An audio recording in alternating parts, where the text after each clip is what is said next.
કોઈ લોકેશન માં જીવે છે અને વિદ્યાર્થી બધા વેકેશન ની વાટ જોવે છે. મારે તમારા અંદરની મનની વાત હોય કે હારું લોકેશન એક વખત બની જાય ને તો જિંદગીની બાલપા જીવવાની મજા આવી જાય બાપા. અને લોકેશન વાહન બધા મથે છે. કોઈ વેકેશન માં વિદ્યાર્થી છે ને વેકેશન ની વાટ જોતા હોય, મામાની ઘરે આવી ત્યાં પછી કાક હારો હારો ખાવી.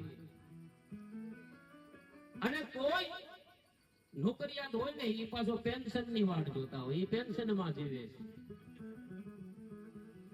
આ લોકેશન, વેકેશન અને પેન્શન આ એકોય માણાને ન હોય તો છેલ્લે ટેન્શન તો હોય. આ કાઈ ન હોય એટલે ટેન્શન તો રહેવાનું જ છે.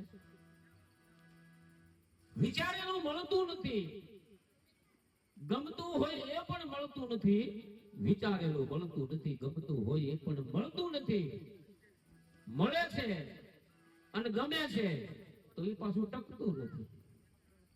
એવું થાય છે કે નહીં? આપણે આપણી જીવનની માલપા ગમતું હોય મળતું હોય પણ પાછું ટકે નહીં. કરવું હું ભલામણ? આનું નામ જ છે જિંદગી.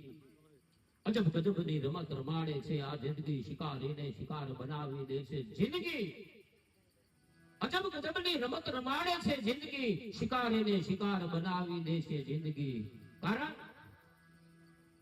ક્યારેક ક્યારેક શિકારી પણ પોતાનો શિકાર કરીને આવતો હોય છે. ક્યારેક પોતે શિકાર કરવા નીકળ્યો અને પોતે શિકાર થઈ જાય.